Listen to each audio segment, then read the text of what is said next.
حضرت آدم علیہ السلام کے جسم اطہر کی تخلیق کے لیے اللہ رب العزت نے حضرت جبرائیل امین کو بھیجا زمین پر کہ آپ جائیں مٹی لے آئیں۔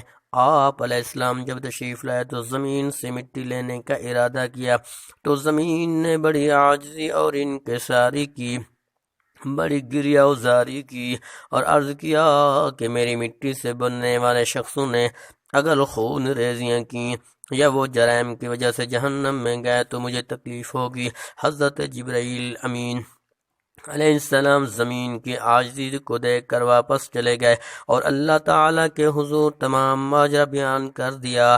اللہ پاک نے پھر اسرافیل علیہ السلام کو بھیجا، وہ بھی زمین کی عاجزی اور انکساری اور گریہ وزاری دیکھ کر واپس چلے گئے۔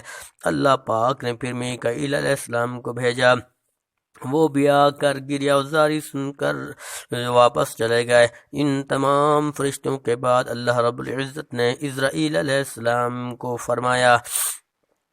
اسرائیل علیہ السلام کی خدمت میں بھی زمین نے وہی عاجزانہ گفتگو کی، لیکن آپ علیہ السلام نے کہا کہ میں تیری بات تسلیم کروں یا اللہ رب العزت کے حکم پر عمل کروں؟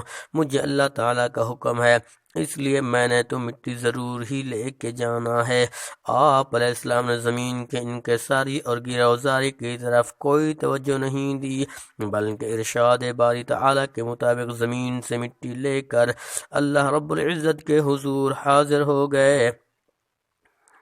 اسی وجہ سے اللہ تعالیٰ نے روح قبض کرنا بھی ان کے سپرد فرما دیا کہ ایسا نہ ہو کہ جبرائیل، میکائیل اور اسرافیل علیہ السلام میں سے کسی کے ذمہ لگایا تو روح قبض کرنے کے لیے جائیں تو اس کے اقربا کو روتے دیکھ کر اسی طرح خالی واپس نہ آ جائیں کہ حضرت اسرائیل علیہ السلام کے سپرد روح قبض کرنا اس لیے لگایا کہ یہ ان کی گریہ وزاری کو نہیں دیکھیں گے، ان کے اقربا کو روتے ہوئے دیکھیں گے بھی صحیح تو روح قبض کر کے ہی واپس آئیں گے۔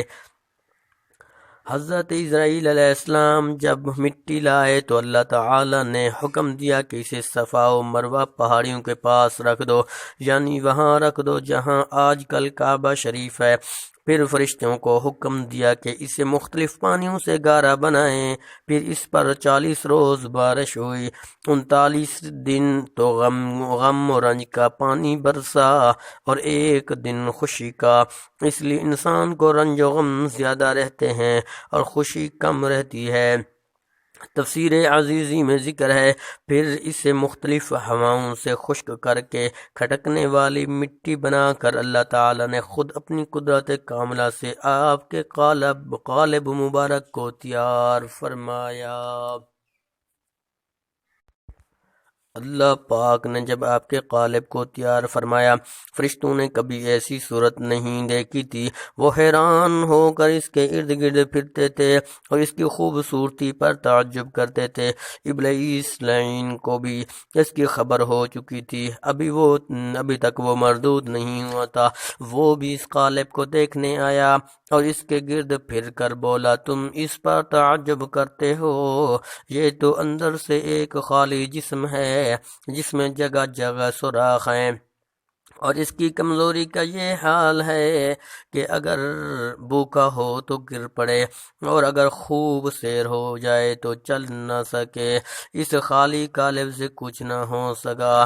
تفسیر نعیمہ میں یہ واقعہ مذکور ہے کہ پھر مردود لعین کہنے لگا، ہاں اس کے سینے کی بائیں طرف ایک بند کوٹری ہے، یہ خبر نہیں کہ اس میں کیا ہے، شاید یہی لطیفہ ربانی کی جگہ ہو جس کی وجہ سے یہ خلافت کا حقدار ہوا ہو۔